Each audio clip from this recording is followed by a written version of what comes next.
Hello, my name is Georgi and I'm from the Value Sages team. This is the first video of our complete stock analysis course. It will be 11 videos long and we are going to cover everything you need to know in order to start analyzing stocks on your own. If you don't have any prior experience, don't worry. The course is suitable for complete beginners.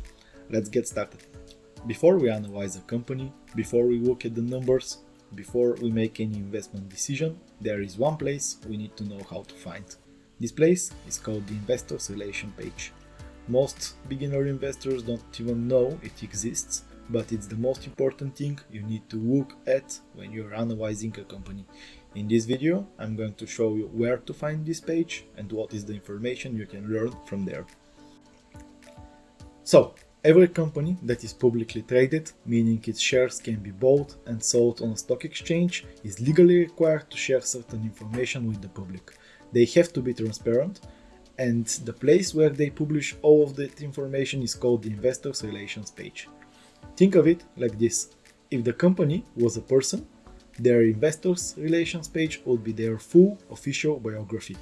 Their income, their history, their plans for the future, and everything in between. It's the most honest version of the company you will find because a lot of it is legally required to be accurate.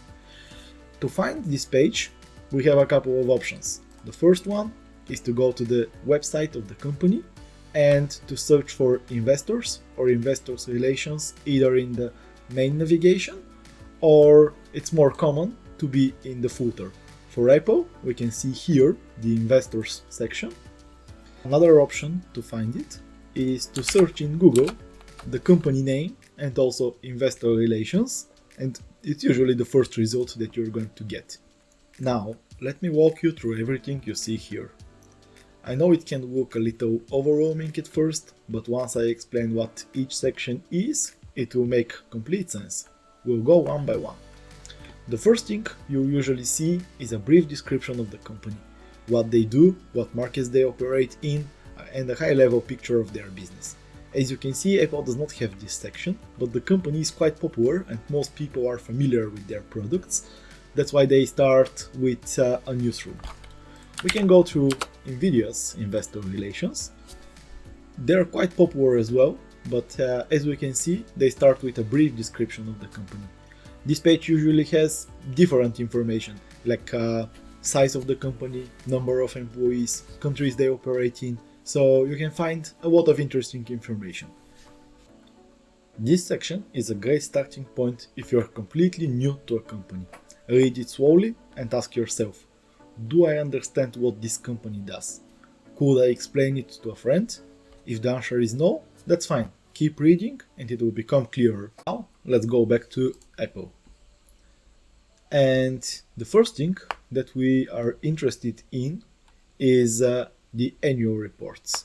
This is one of the most important documents you'll ever read as an investor.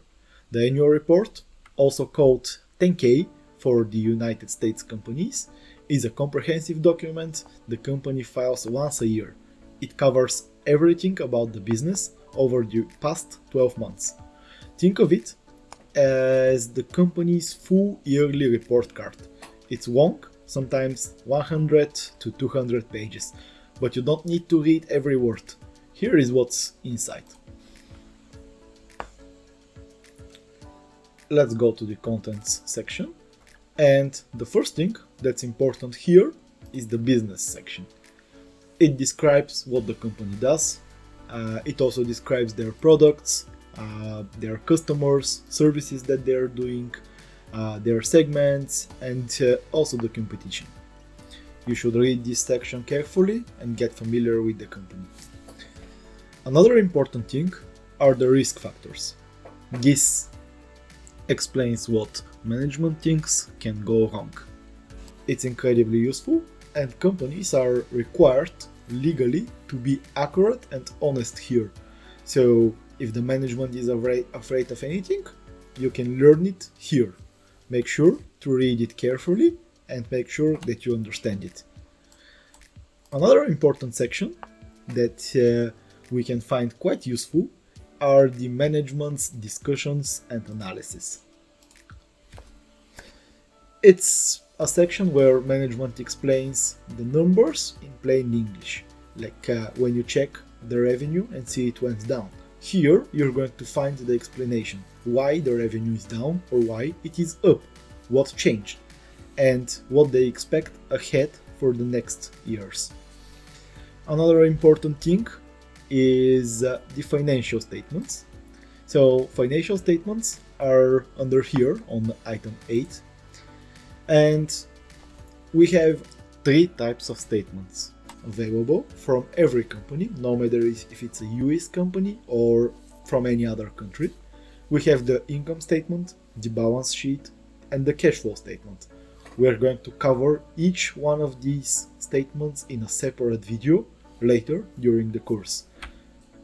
Okay, let's go back to the Investors Relations page. In addition to the annual reports, companies also publish quarterly reports every 3 months. These are called thank yous in the US. They're shorter than the annual report, but follow the same structure. Why do they matter?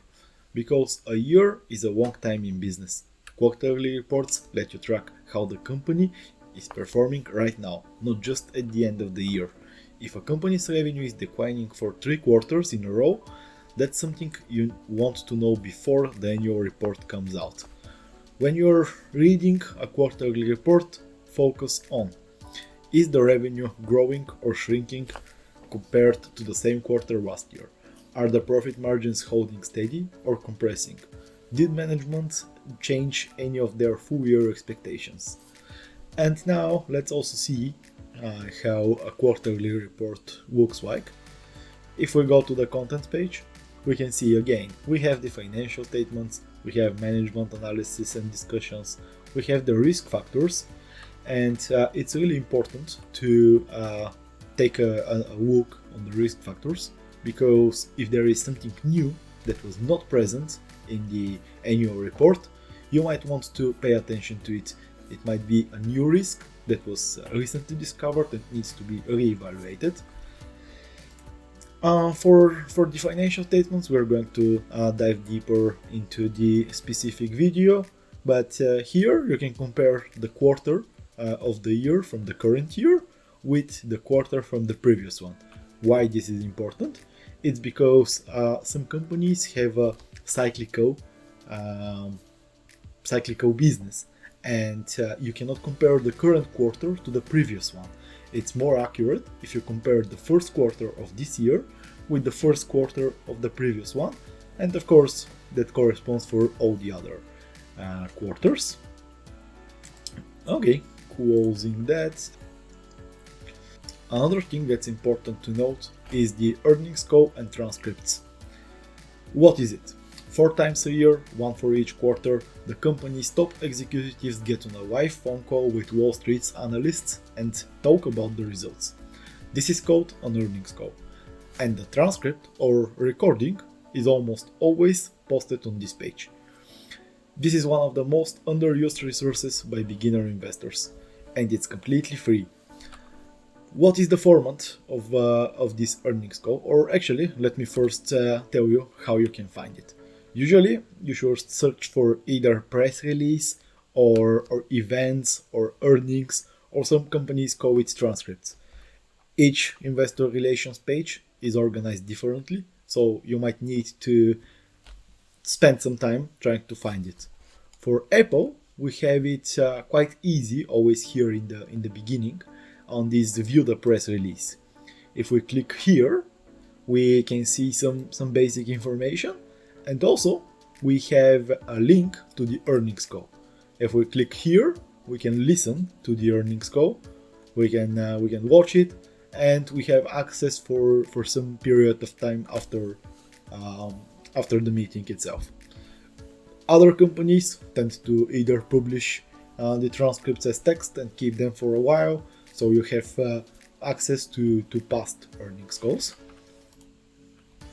Good. So why actually this earnings call is important to you? It's because here's the format of it. It always starts with opening remarks. The CEO or the CFO of the company gives a prepared summary of the quarter's results. They continue with detailed financial review. Usually it's the CFO who walks you through the numbers and explains what changed and why. And the last part is the Q&A session. Analysts from major banks ask tough, specific questions, and management answers live. Why should you care about this? Because you get to hear the management speak. You can tell if they are confident or nervous. You can see if they dodge questions. You can hear whether their story is consistent quarter after quarter. Numbers tell you what happened, but the earnings call tell you why. So pay close attention during the Q&A. When an analyst asks a pointed question and the CEO gives a vague 5-sentence non-answer, this is a signal worth paying attention to. The next important thing is the news or the press releases section. It might be called in different ways. For Apple, it's called newsroom. And this is the section which contains official announcements made by the company. Unlike news articles written about the company, press releases are written by the company itself, so they are its own voice. What kind of things are announced here? Earnings results. Every quarter, the company puts out a press release summarizing financial results before the full report is filled. Acquisitions or mergers, if they are buying or merging with another company.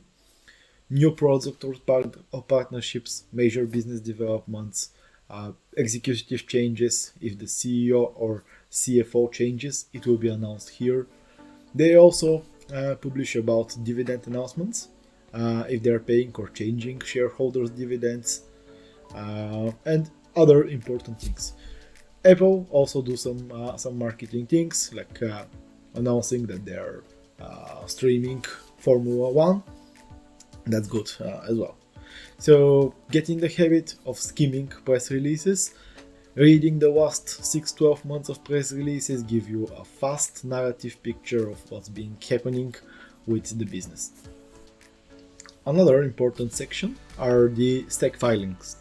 They usually have their own menu, and this section is a complete archive of every document the company has ever filed with the SEC.